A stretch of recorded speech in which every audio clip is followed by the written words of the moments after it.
پختون تحفظ موومنٹ کے رہنما غلامن وزیر زخموں کی تاب نہ لاتے ہوئے دم توڑ گئے۔ پی ٹی ایم کے رہنما عالم زیب محمود کے مطابق بحرین میں قیام کے دوران غلامن وزیر نے نہ صرف پی ٹی ایم میں شمولیت اختیار کی بلکہ بحرین سے واپس آ کر کئی جلسوں اور ریلیوں میں انقلابی شاعری بھی کی۔ غلامن نے پی ٹی ایم کے پلیٹ فارم سے اتنی مقبولیت حاصل کی کہ حکومت پاکستان نے ان کی گرفتاری میں انٹرپول سے مدد مانگ لی۔ غلامن وزیر کو کیسے کس طرح سے انٹرپول کے ذریعے گرفتار کر کے پاکستان لایا گیا۔ پاکستان افغانستان سمیت دنیا بھر میں پشتون کمیونٹی میں کافی مقبول تھے۔ پی ٹی ایم کے رہنما منظور پشتین کے مطابق اسلام آباد میں آزاد داوڑ اور ان کے کئی دوستوں نے غلامن پر حملہ کیا تھا۔ السلام علیکم ناظرین، میں ہوں زہیب منشا۔ ناظرین، گزشتہ روز پی ٹی ایم کے رہنما پختون تحفظ موومنٹ کے رہنما غلامن وزیر زخموں کی تاب نہ لاتے ہوئے دم توڑ گئے۔ آخر غلامن وزیر کون تھے، ان کی کیا بایوگرافی ہے، ان کا کہاں سے تعلق تھا، غلامن وزیر کو کیسے کس طرح سے انٹرپول کے ذریعے گرفتار کر کے پاکستان لایا گیا اور غلامن وزیر پر جو حملہ کیا گیا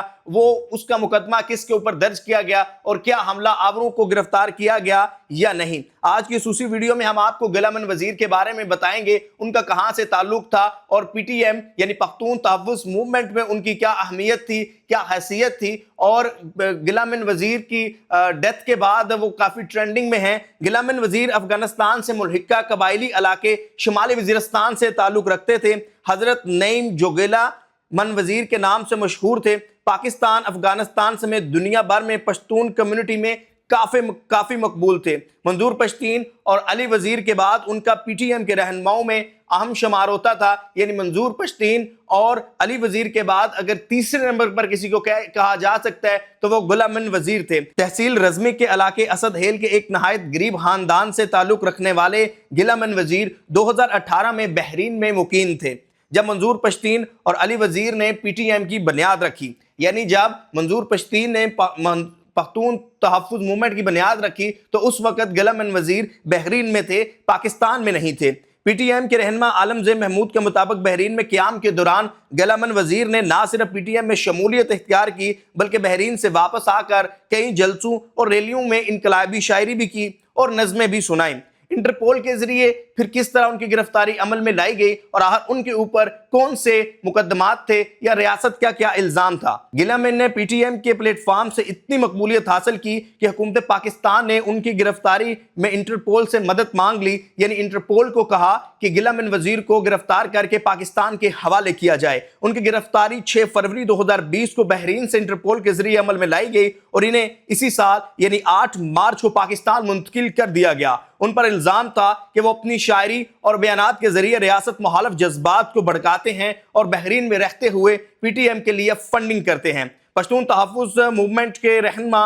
حیدر رحمان کے بقول غلامن 2020 سے 2023 تک کئی بار گرفتار ہوئے تھے۔ گرفتاری کے بعد وہ 6 ماہ سے زیادہ عرصے تک سیکیورٹی اداروں کی تحویل میں رہے، یعنی 6 ماہ تک وہ گرفتار ہونے کے بعد سیکیورٹی اداروں کی تحویل میں رہے، جبکہ دوران قید انہوں نے پشاور اور بنوں کے کچھ